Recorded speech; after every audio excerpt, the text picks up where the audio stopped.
లోకంలో ఇలాంటి వాళ్ళు కూడా ఉంటారా అనిపించింది ఈ స్టోరీని నేను చదివాక. ఒక పర్సన్ ఆ పెళ్లి నుంచి తప్పించుకోవడానికి అంత ఈజీగా ఒక నింద వేస్తారా? నేనైతే నాకు లేని రోగాన్ని నాకు ఉంది అన్న బరువుని మోస్తున్నాను. ఒక పక్క అలాంటి ఫ్యామిలీలోకి వెళ్ళినందుకు సంతోషపడాలా, లేదా పెళ్లికి 2 days ఉంది అనగా పెళ్లి ఆగిపోయి నాకేదో రోగం ఉంది అందుకే పెళ్లి ఆపేశాము అన్న మాట విని బాధపడాలా, ఎలా రియాక్ట్ అవ్వాలో కూడా అర్థం కాలేదు అని మన సబ్స్క్రైబర్ ఐషు మనతో షేర్ చేసుకున్నారు. నాకు తెలిసి 100% లో ఒక 2% మందికి ఇలానే జరుగుతుంటది. బట్ నింద మొత్తం అమ్మాయి మీదకే వేసేస్తారు, ఎందుకంటే ఏం మాట్లాడలేదు కదా. ఎన్నెన్నో తిడుతుంటారు. ఫ్యూచర్ లో నిజం తెలిసాక అబ్బాయిదే తప్పు అని అప్పుడు అంటారు. అది ఏ విషయంలో అయినా కానీ. సో అలాంటి మాటలకి, అలాంటి వాళ్ళకి బాధపడి భయపడి మీ లైఫ్ స్పాయిల్ చేసుకోవద్దు.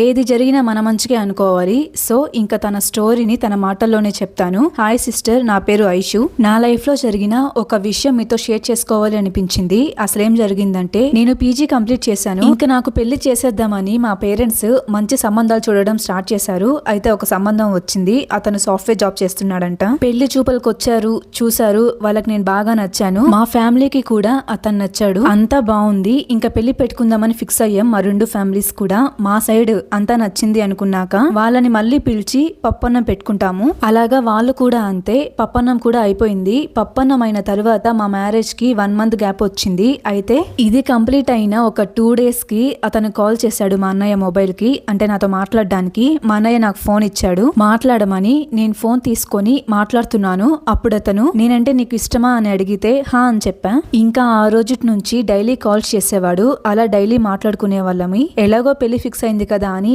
ఇంట్లో వాళ్ళు కూడా ఏమనేవారు కాదు. అయితే ఒక రోజు మాట్లాడుతూనే నార్మల్ గా నీకు పాస్ట్ ఉందా అని అడిగాడు. నాకు లేదని చెప్పాను. ఆ తర్వాత అతన్ని నేను కూడా అడిగాను, నీకు పాస్ట్ ఉందా అంటే హా ఉంది, బట్ అది 1 side లవ్ అని చెప్పాడు. ఇప్పుడు ఆమెకి మ్యారేజ్ అయిపోయిందంట.